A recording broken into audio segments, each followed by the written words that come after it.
السلام علیکم ورحمۃ اللہ۔ آخر کار انجینئر صاحب نے مفتی طارق مسعود صاحب کو میاں والے واقعے پر جواب دیا ہے۔ سب سے پہلے مفتی طارق مسعود صاحب نے یہ بیان کیا تھا کہ اس واقعے کو زیادہ سے زیادہ اس طرح سے کرٹیسائز کیا جا سکتا ہے کہ لکھنے والے کو غلط کہا جائے کہ کس بے وقوف نے اس واقعے کو نقل کیا۔ تو آخر کار اسی پوائنٹ پر انجینئر صاحب نے یہ بیان کیا کہ میاں والا واقعہ کسی اور نے نہیں بلکہ خود مولانا اشرف علی تھانوی صاحب نے اپنی کتاب میں لکھا ہے۔ مفتی صاحب ہم تو عرصہ دراز سے کہہ رہے ہیں اپنی ویڈیوز میں کہ لکھنے کی کیا ضرورت تھی؟ اس طرح کے عشق مشوقی کے واقعات کون لکھتا ہے اپنی کتابوں میں؟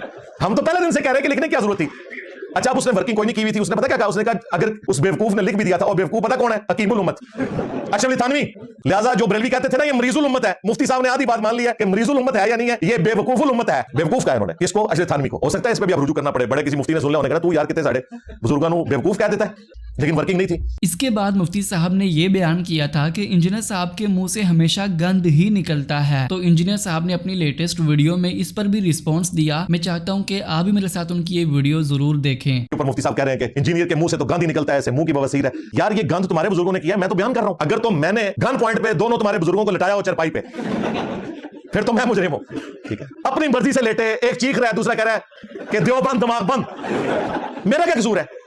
اچھا ان بابوں کو کچھ نہیں کہہ رہا، الٹا ان کے دفاع پہ پتہ کیا کہہ رہے ہیں؟ کہتے ہیں دیکھیں کہ ہمارے بھی یہاں ہوتا ہے نا، کوئی لڑکا جو ہے وہ ذرا اچھا لباس پہنا ہو تو وہ کہتے ہیں آج تو بڑا تو چمک رہا ہے، اگر تو لڑکی ہوتا تو میں تو اس سے شادی کر لیتا۔ نعوذ باللہ۔ مفتی صاحب یہ آپ کے مدارس میں اس طرح ہوتا ہے؟ ہم نے تو آج تک زندگی میں آپ کی مبارک زبان سے یہ گفتگو سنی ہے کہ کوئی دوست اپنے دوست کو یہ کہہ رہا ہو۔ اس کے بعد مفتی صاحب نے انجینئر صاحب پر اٹیک کرتے ہوئے یہ بات کی تھی کہ انجینئر صاحب کی بھی اس طرح کی لیک ویڈیو موجود ہے۔ تو آخر کار اس ویڈیو کے حوالے سے بھی پھر سے انجینئر صاحب نے اپنی وضاحت بیان کی۔ یعنی آلموسٹ آپ سمجھ لیں 15 سال پرانی بات ہے۔ تو وہ 100 کوسچنز میں نے کیے اور وہ لیپ ٹاپ کے اوپر ریکارڈنگ ہوئی تھی، لیپ ٹاپ کے ویب کیم کے اوپر۔ میں اس طرف بیٹھا ہوا تھا، وہ اس طرف تھے، میں ویڈیو میں نظر نہیں آ رہا، لیکن اینڈ پہ میں لیپ ٹاپ بند کرنے کے لیے سامنے آیا، وہ کرسی سے اٹھ گئے کہ یہ بند کر لے بیٹھ کے، کیونکہ سوال میں نے بڑا کرٹیکل کیا تھا 3 طلاق کا مسئلہ، مجھے پتا تھا کہ وہ جواب نہیں دیں گے، تو میں نے انہیں کہا آپ کی مرضی، کیونکہ ان کا موقف ہمارے والا تھا کہ ایک مجلس کی 3 طلاقیں 3 ہی ہوتی ہیں۔ اہل حدیث تو اس مسئلے کو نہیں مانتے، انہیں خطرہ تھا اپنے علماء کا بھی۔ تو پھر اس سوال کے بعد میں اٹھ کے آیا، بند کرنے لگا، تو وہ طلاق کے اوپر انہوں نے ڈسکشن شروع کر دی ایک ٹاپک پہ، تو انہوں نے میرے کندھے کے اوپر یوں ہاتھ رکھا اور پھر ساتھ ہی ان کا یہ پہلے کیمرہ بند کرو، وہ کیمرہ چونکہ وہ طلاق کے اوپر ڈسکشن کر رہے تھے اسی ٹاپک پہ جو ویڈیو میں نہیں ریکارڈ کروانا چاہتے، بس وہ انہوں نے کندھے پہ ہاتھ رکھا ہے اور انہوں نے کہا کہ انجینئر صاحب کی ایک ہمارے پاس لیک ویڈیو موجود ہے جو انجینئر صاحب نے خود چڑھائی ہوئی ہے۔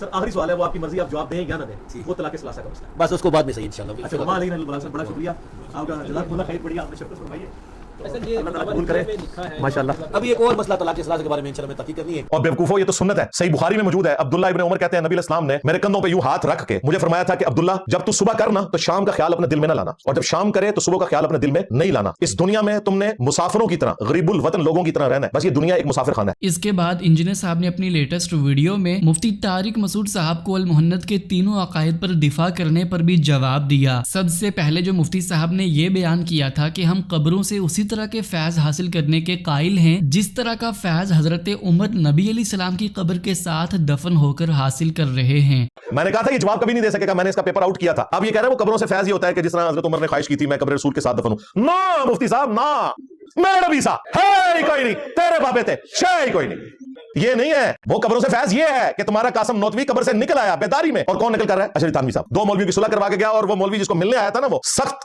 سردیوں کے اندر اس کا لحاف بھیگ گیا تھا پسینے کی وجہ سے، پتہ نہیں کچھ اور بھی نکل گیا ہوگا، پاجی مردہ نکل کے آ جائے باہر۔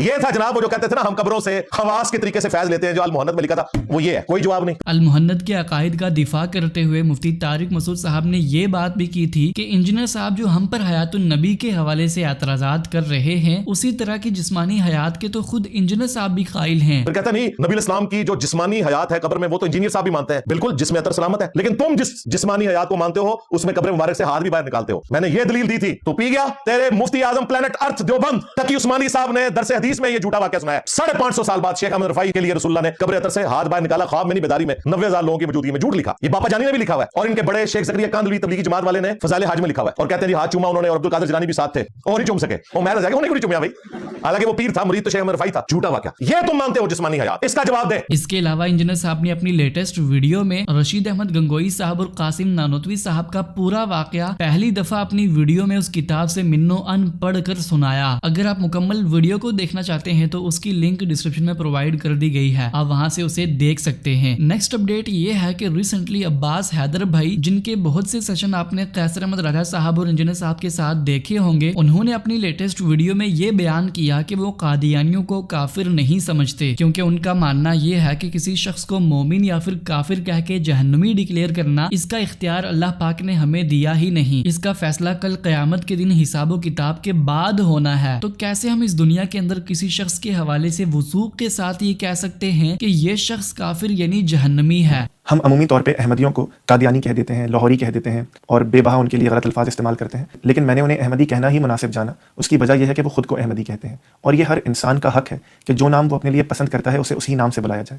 اور ان دو الفاظ کے مجموعے احمدی مسلمان میں دوسرا لفظ مسلمان تھا. جی ہاں, میں احمدیوں کو مسلمان سمجھتا ہوں, یا کم از کم میں انہیں غیر مسلم یا کافر یا مرتد یا ملحد اس طرح کی کوئی چیز نہیں سمجھتا. میرے نزدیک ریاست کے پاس یہ حق بھی نہیں ہے کہ میجورٹی مل کر کسی ایک طبقے کے ایمان کا فیصلہ کر لے کہ آج کو دیوبند مسلمانوں کی اکثریت ہو جائے اور وہ بریلویوں کو کافر قرار دے دیں, یا کل کو پنجاب کی اکثریت ہو جائے پارلیمنٹ میں اور وہ پورے بلوچستان پر کوئی ایسی قدغن لگا دے جو باقی پاکستان پر نہیں ہے. کسی بھی ریاست کے پاس, اس ماڈرن نیشن اسٹیٹ میں کسی کے پاس یہ حق نہیں ہے. اسی طرح کیٹیگوریکلی پاکستان کی ریاست کے پاس بھی یہ حق نہیں ہے کہ وہ احمدیوں کو یا کسی بھی اور طبقے کو فار دیٹ میٹر نان مسلم یا کافر قرار دے. آپ یہ کہہ سکتے ہیں کہ کسی نیشن اسٹیٹ کے پاس یہ حق نہیں ہوتا یا نہیں ہونا چاہیے, لیکن ایک اسلامی ریاست کے پاس تو ہوتا ہے, اور پاکستان ایک اسلامی ریاست ہے. اس پر بھی میری رائے یہ ہے, اور تحقیق اور علم کی روشنی میں یہ رائے ہے, کہ اسلامی ریاست اگر بن جائے تو اس کے پاس کیا کیا اختیار ہیں اور کیا اختیار نہیں ہے, اور پورا قرآن پڑھ جائیے. اس ریاست کے پاس بھی یہ اختیار نہیں ہے کہ آپ کسی اور کو نان مسلم یا اس ریاست سے باہر قرار دے دیجیے. یہ تھی آج کی ساری اپڈیٹس. نیوز سبمٹ کرنے کے لیے آپ ہمیں انسٹاگرام پر فالو کر سکتے ہیں. ملتے ہیں اسی طرح کی نئی ویڈیوز کے ساتھ, تب تک کے لیے اللہ حافظ. السلام علیکم ورحمۃ اللہ.